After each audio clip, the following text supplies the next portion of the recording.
Good morning, everybody. Welcome back to the channel. Bit of a murky morning, isn't it? Hopefully, I can brighten things. For fuck's sake!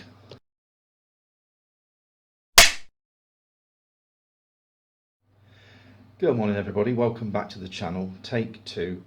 It's a bit of a murky morning out there, isn't it? Hopefully, I can brighten things up a bit for you for half an hour or so.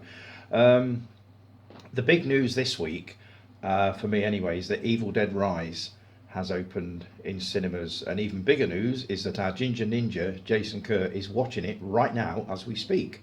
He put a post on an hour or two back, so he's probably seen it by now.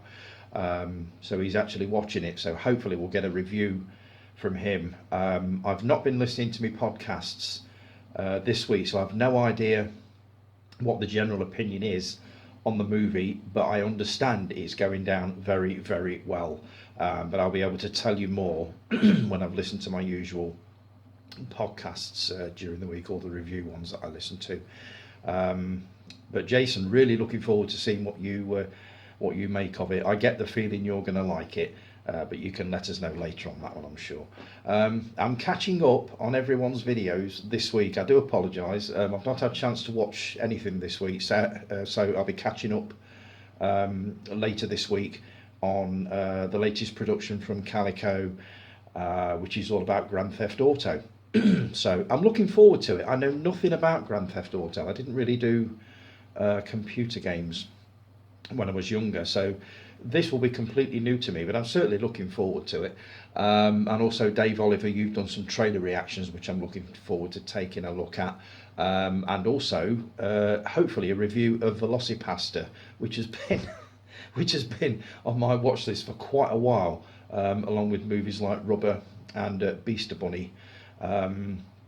So yeah, I'm looking forward to catching up with your stuff as well, mate. And also, you did a review of The Pope's Exorcist. I've got my notes just here. So looking forward to having a look at that. Also, before I go any further, thanks to everyone who read the review that I posted on the website last week of Rita Sue and Bob too. Thanks for all your kind feedback. The website has now had, believe it or not, nearly 33,000 hits. I really need to do something with that. I'm not sure what yet, but when you've got 33,000 hits or near enough, I can't just let that go. So I'm going to try and write a little bit of something else for it, hopefully later this morning, while this video is processing and uploading to YouTube. If I could just do one article or review a week just to keep it going. Like I say, I can't let 33,000 hits go, so I will need to do something with that. So if you guys have got any ideas of what you'd like to see on the website, what you'd like to see me writing about or whatever, just let me know. All suggestions welcome as usual. Right, comments on last week's video. Guy, cracking vid, matey, thank you. Right, challenge Tony. I challenge you to watch Terrifier 2 while also doing a reaction vid. You have been challenged, in capitals. Oh, I'm going to come back to this one later. I did accept the challenge. Then I went onto various websites and read reviews and articles on Terrifier 2, and I'm also beginning to regret it. I'm honestly not sure whether I'm going to be able to go through with this one. I know I did it with Rambo and I did it with a couple of others, but this one really does sound truly horrible. I think there's a few more comments further down my notes on this. I'll come back to that one, but I may have to renege on that deal, guy. I don't know. I'm still thinking about it. Dave Taylor, my old mate Dave Taylor from work, who I missed terribly. I loved our conversations about films and music, mate. I do miss working with you. You put great video as usual. Cheers, Dave. You will enjoy Silent Running, I'm sure. Really looking forward to getting into that one. I bought the Steelbook Blu-ray, I think it was Christmas, and I've not had a chance to watch it yet. But it is very much my kind of film, so I'm looking forward to having a look at that. Gareth, thank you so much for showing love for the stud and the bitch. You put that wonderful picture on last week of the VHS copies of the stud and the bitch that you've got. Dave Lowe commented underneath it, Dave, you swine. I watched these two movies after hearing Tony talk about them on one of his videos. They are so bad, I nearly unsubscribed from him. Are they really that bad? Who else has seen these two movies and what did you think of them? I don't think I've thrown that one out there before. I'd be curious to know whether you've had... I know Chris has seen The Stud. But has anybody else seen these movies and what did you reckon to them? I personally love them, as you know. I think the soundtracks are great. I think Joan Collins is absolutely superb in both. I just thought they were really good, even though they weren't critically well received, which movies like that never are. And obviously they were based on Jackie Collins novels, which doesn't exactly give them a head start. But I thought they were brilliant. So let me know what you thought of those. Dave Lowe. Great video, Tony. Loved seeing the 4K collection. I enjoyed showing that off. I think I've shown them all at various times before as I've got them. But that is the collection as it stands at the moment. Not sure on Star Trek the Motion Picture though. Do we really need a 3-hour movie of the Starship Enterprise slowly moving across the screen in 4K? Yes, we do. Absolutely. I had a brief look at that one when I first got it through. And the quality in 4K for a movie that's 44, 45 years old is absolutely stunning. I can't wait. I keep saying this. I can't wait to get into it. I think it's about 2.25 hours long. So I am looking forward to watching it. And you say that's pretty much the whole movie, right? No, wrong. No, not really. Also made some good points about the Arrow Bruce Lee box set. Again, I think I talked about this last week. I will be getting one or the other, and I talked to Dave earlier in the week, and we were comparing notes on the various different versions of it. He prefers the Bruce Lee yellow, as he calls it, box set, and I preferred the one with the orange. So I think I'm probably going to go for the one with the and I will end up getting it. I'm absolutely certain that I will end up getting it. As for selling the other two box sets that I've got, I don't think it's worth it. I think, Jason, you sent me a couple of posts this week basically saying that they're worth next to nothing, not really, so I might as well just hold on to them. Especially the DVD version with that book. That's a really handsome looking set. What's going to happen to the Blu-ray box set, I don't know. We'll come to that one later. Scott, excellent video, Tony. Loved it, mate. Thanks very much, mate. That's an awesome collection of 4Ks you've got there. Also, you got round to watching Terrifier. Fair play, mate. It's horrible and violent, do you think? But I absolutely loved it. Yeah, to be fair, you haven't seen anything yet. You see, this is the kind of thing that's panicking me already. The second one is definitely way more violent and gory, and I prefer it over the first one as well. There's a scene in a bedroom that's really horrible, specifically. Yeah, right, okay. Let me be honest with you now. I've been curious about this bedroom scene. I keep hearing about it. So I bought it up on YouTube on my phone. I watched pretty much the whole bedroom scene on the smallest YouTube picture possible, and it was still as disturbing as hell.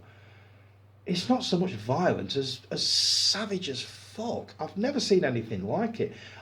I didn't have the sound on. It was on the smallest screen possible, so I could just barely see it, and I only just made it through it. What it's going to look like on my 55-inch TV in broad colour, and I don't know. I'm seriously thinking, as I say, Guy, of backing out on this one. But I don't know. I won't be able to do it anyway until I'm off work next, which is in about 4 to 5 weeks. Where I can set a morning aside to set the camera up and all that sort of thing. But I'm absolutely dreading this one, I'll tell you now. Let's see. I haven't seen Rita Sue and Bob 2. This is Scott. But heard great things about it, and I do like Alan Clark as a director, so I'll definitely check it out at some point. Awesome video, Tony. Cheers, Scott. Rita Sue and Bob 2 is a product of its time. As I said on that article I wrote for the website last week. It's a brilliant movie. It is so unbelievably funny. But it does fall firmly into the category of you couldn't make it nowadays exactly as it was back then. as I say, product of its time. But if you've not seen it, Scott, you do need to watch it. And I'm enjoying your posts, by the way. The 4K movies that you're watching at the moment, movies like Fatal Attraction. It's great to see a young person catching up with these old classic movies that obviously we've all seen many, many years ago and probably quite a few times. And you're actually enjoying them as well. Fatal Attraction is superb. It's just one of the best films Michael Douglas ever did, and Glenn Close for that matter. So yeah, it's good to see you're enjoying all these classic oldies, mate, and they are oldies now. You know what I mean? Most of these movies that you're mentioning are sort of from the 80s and the early 90s. So, yeah, keep on trucking with that, mate. I'm looking forward to hearing what your next one is. Let me just scroll up a bit. Jason Kerr, our Ginger Ninja. Awesome video again, Tony. Thanks, mate. I do try to find something good about all the movies I watch. We were talking about reviewing last week, basically saying that I don't like the style of just slagging movies off for the sake of it. I don't do that. And you're pretty much the same. You like to find the positive side of them. But, there's a big but here, some are just steaming piles of burnt donkey crap. Very eloquent. And you've mentioned some movies here. Shark Exorcist. I can't even begin to imagine what that sounds like or looks like. Ouija Shark, as in Ouija board. Ouija Shark. Seriously? Sharkenstein? Wow.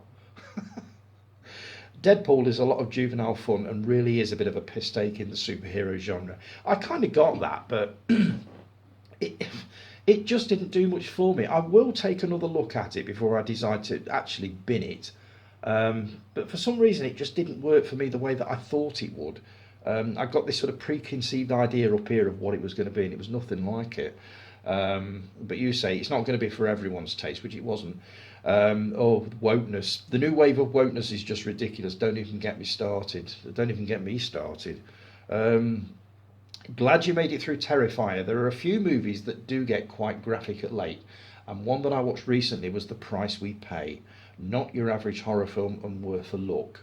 I'll come back to that one in a bit. I have watched the trailer.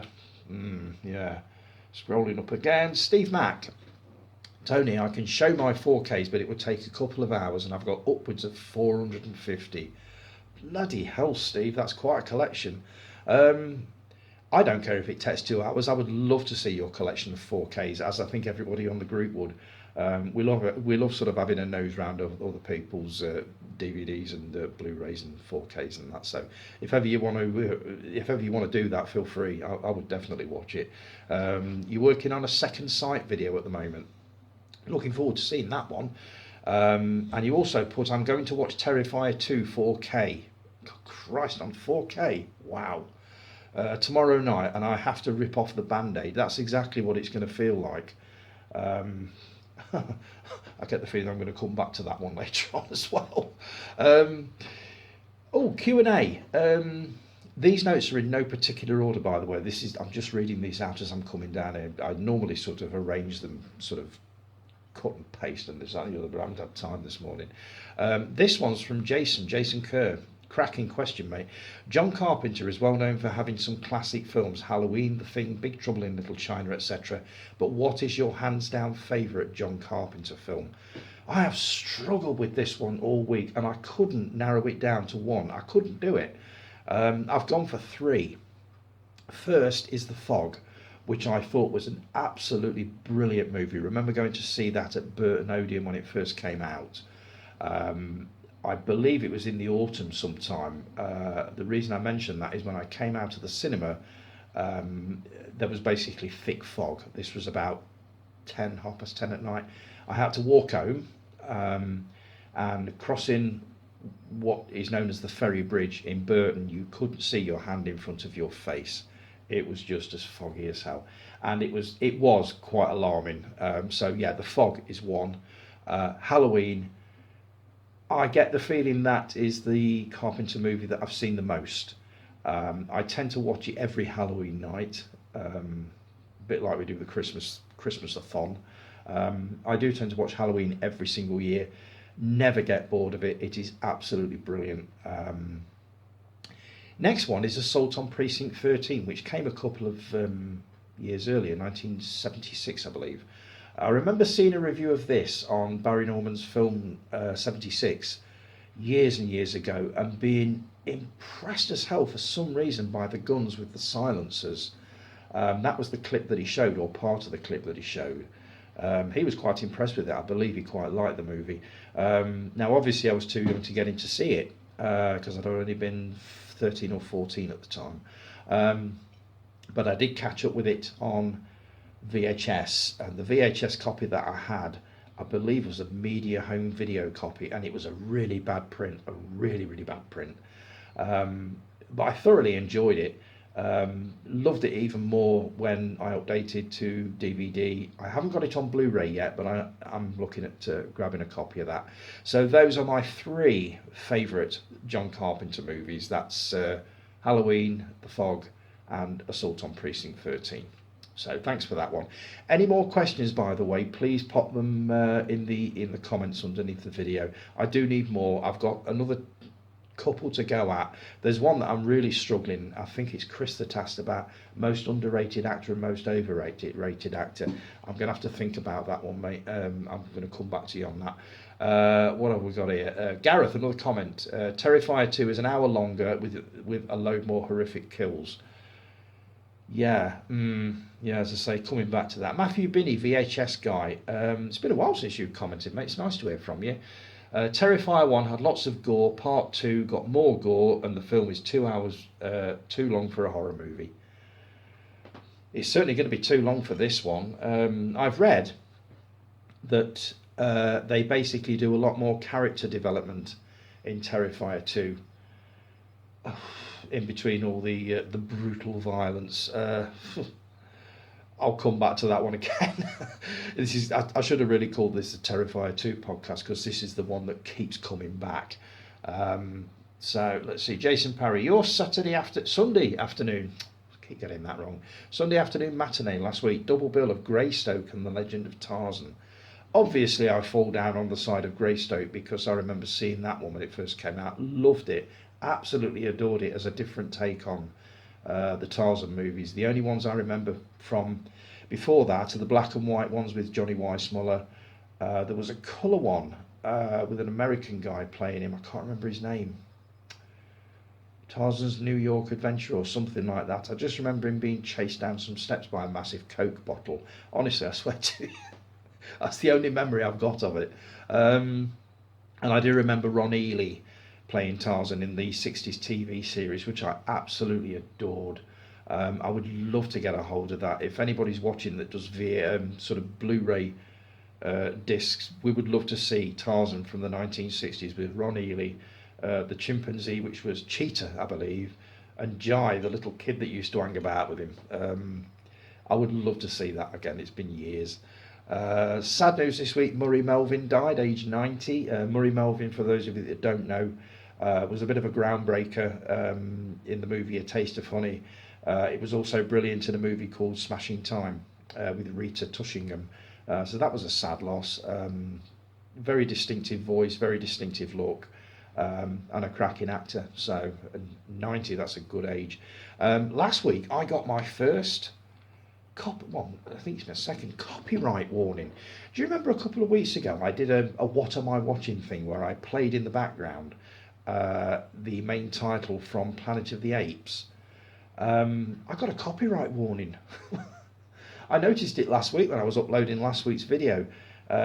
Basically, they said they weren't going to do anything because the owner of that particular track, presumably the uploader, had said he's okay with it being used for general use. So otherwise I'd have had a copyright strike. So that came as a bit of a surprise. So it doesn't look like I'm going to be doing any more What Am I Watching unless I upload them straight to Facebook, which I could quite easily do. So I'm probably going to do that. Right, The Price We Pay trailer. This is the one that Jason mentioned earlier on. I watched the trailer to this. I have to say it's like a cross between The Last House on the Left, Reservoir Dogs, Hostel, and possibly Texas Chainsaw Massacre. That's how it came across to me. Jason wrote, Jason Parry, awful storyline, could have been much better. Cannot fault the end scene. Uh, just wish it was just hillbillies at the farm and not the storyline it actually was. Fair to say I won't be watching it again anyway. Um, yeah, I had trouble with the trailer, so I'm fairly sure I would not make it through this. I wouldn't make it through the torture scenes. And you also mentioned a scene with an eyeball. Nothing to do with eyes, never in a million bloody years. So that's one I'm probably going to avoid. And no, that's not a future challenge, Tony, because there's no way I wouldn't get through that one. Jason Kerr, you said you really enjoyed it. I thought Emil Hirsch did a great job, reminded me of Tarantino's character in From Dusk Till Dawn. Pacing was a little off. I think pacing is going to be the least of my worries with that one, Jason, if I ever do decide to watch it. The annoying thing is, it actually looks really well made. It stars Stephen Dorff, as you say, Emil Hirsch, and it looks like a quality movie. It's just one of these films that I'm going to really struggle with. I just know it. I can't do torture movies. They do nothing for me at all. But who knows? Maybe someday I'll feel brave enough to give it another go. I've got another note here saying I've agreed to do another reaction video for Terrified 2. Let Guy talk me into it. Already regretting it. Too right, bloody regretting it. I don't know. We'll have to see what happens with that. Jason, your post about Greatest Days, the Take That musical. I didn't even know this was a thing. You said, saw the trailer for this today. Could be really good or really shit. There's no in between on this. And Guy, this is definitely not for you. I'm not really sure it's for me either. I'm getting a bit bored with some of these sort of musical adaptations of bands. I thought Sunshine on Leith was quite good. Is that Sunshine on Leith? That was quite good, even though I'm not a fan of the Proclaimers. Mamma Mia was brilliant. I've not seen the second one, but I was starting to get a little bit bored with them now. I do enjoy Take That's music, but the thought of putting it in a film, I don't know. Maybe I'll have a look at it. Lee Barber, you weren't impressed at all. I think your only comment was "Sweet Jesus." So, I think it's fair to say you're not going to be having a look at that. Mark, you put a post on one for you, Tony, the Harrisville haunting, which is the real Conjuring house. Looks fascinating. I'm going to have a look at that one. It's one of these things where they send a team of ghost hunters in to investigate the real Conjuring house. It looks like a lot of the TV series that I watch late at night, sort of Ghost Adventures, Fear Destination, that kind of thing. It looks like a sort of an extended version of one of those. But the fact that it's the actual Conjuring house makes it worth a look. So I will be taking a look at that. Let's see. Reviews. A couple of quick reviews for you. Last night, pizza and a movie night. What's this? Now, I haven't seen this for years. Elvira, Mistress of the Dark. She also did a sequel to this called Elvira's Haunted Hills, which I didn't think was anywhere near as good. I'm also classing this as a bin it or keep it. It's a bit of a cheat, but you'll find out sort of stammering, sorry. You'll find out soon enough why I'm classing this as a bin it or keep it. As I say, I'd forgotten just how much fun this was. I absolutely loved watching this last night. It's been ages since I've seen it. She is absolutely superb, to the point where I actually went on to Audible and ordered her autobiography, which I'm really looking forward to seeing. Cassandra Peterson is her real name, for those of you that don't know. For those of you that can't get past the knockers, that's a real name. But I thought this was great fun. As I say, really enjoyed watching it again. I've actually ordered a copy on Blu-ray, which is why this is a bin it, but it's not a bin it because I didn't enjoy it. It's a bin it because I'm upgrading my copy of this. I watched this last night, and for some reason, maybe somebody out there can explain this to me. A lot of my older DVDs play with the black bars down the sides of each side of the screen. And I've been into the settings and I can't find a zoom feature where you can actually zoom in and it makes the image full screen. It does it with a lot of my old Doctor Who videos, and it's a bit irritating to say the least. But if anybody out there knows the answer to that one, please let me know. But Elvira, Mistress of the Dark, it hasn't aged for me. The humour is very sort of Mel Brooks, Benny Hill type thing. I just thought it was great fun. Really, really enjoyed it. So that's that one. And the other one I watched last night was Winnie the Pooh, Blood and Honey. Finally got around to watching it. I've heard nothing but bad things about this movie. That it's cheaply made, it's badly acted, it's awful. One of the worst films ever made. Was I watching a different movie? Because I completely, thoroughly enjoyed it. I thought it was great. The story, such as it is, Christopher Robin goes off to college and leaves Pooh, Eeyore, Tigger and all that lot to fend for themselves in the 100-acre wood.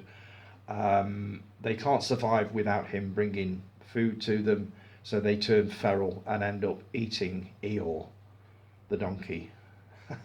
It's already sounding dark, and it gets darker than that. Christopher Robin brings his wife back to the 100-acre wood to meet these lovely little woodland creatures that he used to play with as a kid, and she is promptly strangled with a chain, and he's imprisoned and thrashed with Eeyore's tail. Honestly, I swear to you, it's a cracking film. I really, really enjoyed it. The acting is not bad at all. It really isn't. The kills are amazing, to the point there was a couple that I was sort of doing this. I just thought it was really good. It was not the film that I was expecting. I was expecting something really crap and awful, but I've got to give a special mention, as Dave Oliver did, the Savage Zombie reviews, to Andrew Scott Bell for the soundtrack, the score, which fits the movie perfectly. I'm not sure it's one that I would want playing in the car on the way to work or so, but fitting the movie, it is absolutely perfect. I thought it was really, really good. So yeah, I would give Winnie the Pooh, Blood and Honey a definite 7 or 8 out of 10. Solid, absolutely. Would I watch it again? I don't know, probably, yeah. There is a sequel, which they're throwing a lot more money at. This one was made, I believe, for $1 million. It's rating 5 million so far. And they've obviously commissioned a sequel, to which they've given him quite a bit of money to play with on that one. So yeah, I would definitely recommend Winnie the Pooh, Blood and Honey if you're looking for something gory. It is gory and violent, but not Terrifier 2 type violent, or Terrifier 1, or The Price We Pay, that kind of violence. It's not like that, but it is pretty graphic and pretty brutal in parts, but nothing that I couldn't sort of stomach completely, if you know what I mean. So yeah, recommend that one. If you've not seen Winnie the Pooh, Blood and Honey, go for it. You won't regret it. I know some people think it's complete and utter rubbish, but I didn't. I thought it was great, just good fun. So what else have I got here? I think that's pretty much it. Oh, there was a Forgotten Movies last week. Let's see, I think The Jackal, Bruce Willis. I think, Guy, you were saying that you preferred that over the original. Obviously this is my go-to, which is the Edward Fox original. You said it was a bit too long. I believe this is about 2.25, possibly more hours. I absolutely love this, and you mentioning the Willis version made me want to watch this again. So I've actually bought it downstairs and put it by the TV for a look at that. But it's just the meticulous planning in this that went into the assassination attempt. It was really, really well done. I absolutely loved it. I still do to this day. I've seen it many, many times, never get bored of it. So I've got to disagree with you on that one, Guy. I will take a look at the Willis version, because you said that Bruce Willis's portrayal of sort of a completely nuts bloke is brilliant. So I will have a look at that. But that is my go-to. And last week I started a little thread that I was going to do on TV Zone, but I might as well finish with this one now. Television programmes that I grew up with. We're sticking with Irwin Allen for this, Lost in Space. Now this is my Blu-ray set, my beloved Blu-ray set. Again, never get bored of this. I absolutely love this. My enduring memory of Lost in Space is going to my nan's every Thursday for tea, and she would sit me down in front of this, and I absolutely loved it. The robot is the star for me. The robot has always been the star of this, to the point that, just bear with me while I just reach up here. There we go. I've had this for years. There he is. Now, he does talk, but I think the batteries are dead because I've not operated it for years, but it sits above here just watching over me.